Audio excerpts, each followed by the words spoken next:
नमस्कार, news room में आप सभी का स्वागत है। तमिलनाडु में सत्तारूढ़ डीएमके की ओर से लगातार सनातन धर्म के खिलाफ अमर्यादित टिप्पणियां की जा रही हैं। अब तक यह टिप्पणियां विभिन्न कार्यक्रमों और मीडिया से वार्ता के दौरान की जा रही थी, लेकिन हौसला इतना बढ़ गया कि डीएमके के एक सांसद ने संसद में ही सनातन आस्था को चोट पहुंचाने वाला बयान दे दिया। यही नहीं, विधानसभा चुनाव में बीजेपी की प्रचंड जीत जिन दलों को नहीं पच रही है, वह इस परिणाम को उत्तर बनाम दक्षिण की संज्ञा देकर नया विवाद खड़ा कर रहे हैं।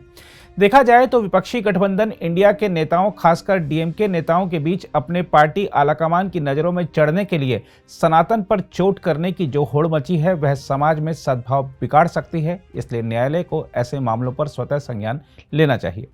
इस बीच टीएमके सांसद डीएनवी सेंथिल कुमार एस की गौमूत्र वाली टिप्पणी के मुद्दे पर अपने आवास पर बुलाए गए संवाददाता सम्मेलन को संबोधित करते हुए केंद्रीय सूचना और प्रसारण मंत्री अनुराग ठाकुर ने कहा है कि उत्तर भारतीयों पर टिप्पणी करना दिखाता है कि इन लोगों ने एक बार नहीं अनेक बार यह किया। उन्होंने कहा कि इसकी शुरुआत राहुल गांधी ने की थी। उन्होंने कहा कि ऐसी क्या मजबूरी है कि कांग्रेस को डीएमके के साथ रहना जरूरी है। अपनी करारी हार के बाद गाली गलौज पर उतर आया है और इनकी सोच अब स्पष्ट नजर आती है।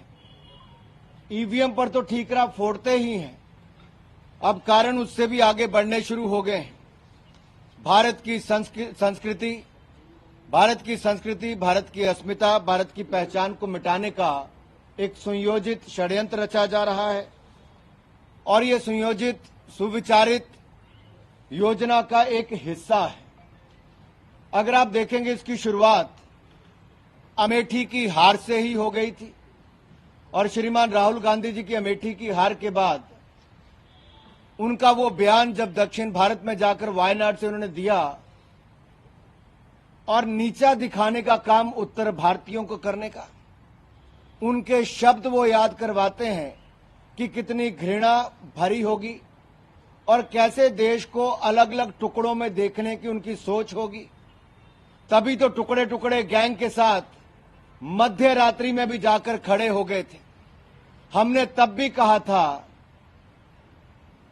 कि कुछ लोग टुकड़े टुकड़े गैंग के साथ खड़े हैं, वो भारत के किस टुकड़े पर राज करना चाहते हैं, लेकिन हम वो हैं जो भारत के टुकड़े नहीं होने देंगे, भारत को एकजुट रखेंगे। आप उस बयान के बाद आज को भी देख लीजिए, ये स्पष्ट तौर पर नजर आता है कि इनकी सोच हिंदी को और सनातन धर्म को नीचा दिखाने की है। कांग्रेस के नेतृत्व वाला घमंडिया गठबंधन, इसका घमंड और अहंकार पराजय के बाद भी चूर चूर नहीं हुआ, बल्कि ये उत्तर भारत को, भारतीयों को और यहां तक कि सनातन धर्म को नीचा दिखाने में कोई कसर नहीं छोड़ रहे। मेरा सवाल तो ये भी है कि आखिरकार आपकी भारत जोड़ो यात्रा में जोड़ने का काम किया गया कि इसको टुकड़ों में बांटने की सोच आपने आगे बढ़ाई है। जिस व्यक्ति को आप तेलंगाना का मुख्यमंत्री बनाने की सोचते हैं, उनका बयान कि तेलंगाना के डीएनए बिहार के डीएनए से बेहतर है, ये राहुल गांधी की मुहर इस बयान पर लगी है क्या? सोनिया गांधी जी की मुहर लगी है क्या? दूसरा, तमिलनाडु के मुख्यमंत्री का एक बार नहीं बार बार बयान आना, डीएमके के नेताओं के सनातन धर्म, हिंदुओं और हिंदी और उत्तर भारत के खिलाफ बयान आना, ये एक सोची समझी साजिश है, सुनियोजित रणनीति का हिस्सा है, जहां भारत और भारतीयों को नीचा दिखाने का कोई कसर कांग्रेस नहीं छोड़ रही। कभी ईवीएम को गाली दो, कभी इलेक्शन कमीशन को गाली दो, कभी हिंदी बोलने वालों को गाली दो। कांग्रेस, उनके सहयोगी लगातार देश की आस्था और संस्कृति का अपमान करती आ रही। मेरा सवाल श्रीमान राहुल गांधी और सोनिया गांधी जी से ये है कि ये देश को बांटने वाली सोच आखिरकार कांग्रेस क्यों ला रही? कभी आप जातिवाद फैलाते हो तो कभी क्षेत्रवाद फैलाते हो। जब जातिवाद पर आपको वोट ना मिले तो आप नॉर्थ और साउथ करना शुरू कर दो। आपके सांसद ट्वीट करें द साउथ आपके होने वाले मुख्यमंत्री कहें कि तेलंगाना का डीएनए बिहार के डीएनए से अच्छा है। आप उत्तर प्रदेश के लोगों पर बार बार प्रहार करें, आपके सहयोगी दल उत्तर भारतीयों पर टिप्पणी करें और आपके होंठ सिले रहें। ऐसी क्या मजबूरी है जो राहुल गांधी, सोनिया गांधी जी की चुप्पी जरूरी है? क्यों नहीं बोल रहे? क्या सूंघ गया है? क्यों होंठ सिल गए हैं?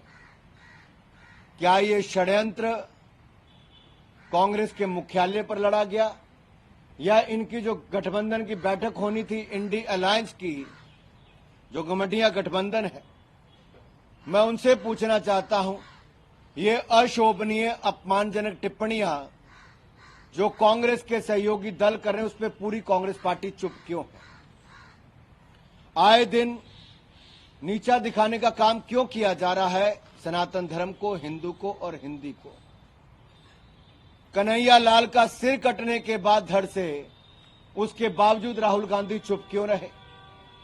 और मैं तो कहना चाहता हूं श्रीमान राहुल गांधी जी और सोनिया गांधी जी से कि आदिगुरु शंकराचार्य जी आते तो दक्षिण भारत से थे, लेकिन पूरे देश के चारों कोनों में भ्रमण भी किया।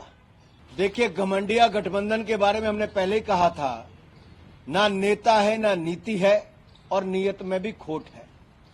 ये तो सब अलग अलग विचारधाराओं के लोग हैं, कोई एक दूसरे की सुनने के लिए राजी नहीं होता।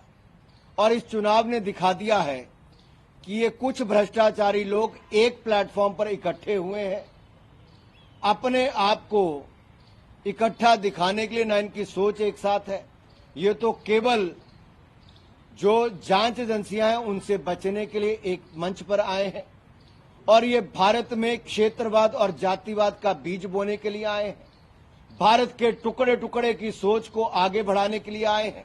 और श्रीमान राहुल गांधी जी और सोनिया गांधी जी ने अपना नेतृत्व देने का काम इस सोच को किया है, चाहे वो जेएनयू में जाकर हो या इंडी गठबंधन के इस सोच को जो देश को टुकड़े टुकड़े करने की रखती है, अपमानित करने की रखती है, सनातन धर्म को नीचा दिखाने की करती है, और गौ माता का अपमान करने की करती है। गोठान घोटाले से लेकर यहाँ के अपमान तक, गौ सेवा या गौमूत्र तक, ये साफ तौर पर दिखाता है कांग्रेस की सोच को। देखिए, मैंने ना वो टिप्पणी सुनी है, ना मैंने किताब पढ़ी है, इसलिए उस पर कुछ भी कहना मेरे लिए उचित नहीं होगा। लेकिन देश तो जान गया है, आप उनको नासमझ कहें या समझदार होकर भी देश के टुकड़े करने की सोच रखने वाले कहें, या सनातन धर्म हिंदुओं को अपमान करने वाला एक ऐसा नेता, अब ये कांग्रेस जाने, कांग्रेस के नेता जाने, लेकिन देश बहुत अच्छी तरह जान गया है कि कुछ लोग जिनके ऊपर बहुत बड़ी जिम्मेदारी किसी दल ने दी थी, उनका परिवार, पार्टी और उनके सहयोगी दल आज केवल एक सोच लेकर चले, और जिनके हर बयान में नजर आता है देश के टुकड़े टुकड़े कर दो, सनातन धर्म को नीचा दिखा दो, हिंदू और हिंदुओं को अपमानित कर दो। इसके अलावा उनके मन में कुछ नहीं चलता। ये हार के बाद थोड़ा और छटपटाना, घबराना और बौखलाना, ये कांग्रेस का स्पष्ट तौर पर दिखता है। अगर आप भी लेना चाहते हैं देश दुनिया की तमाम जानकारी, तो आज ही सब्सक्राइब करें हमारे चैनल को। साथ ही नीचे दिए बेल आइकन को जरूर दबाएं ताकि हर अपडेट आप तक पहुंच सके।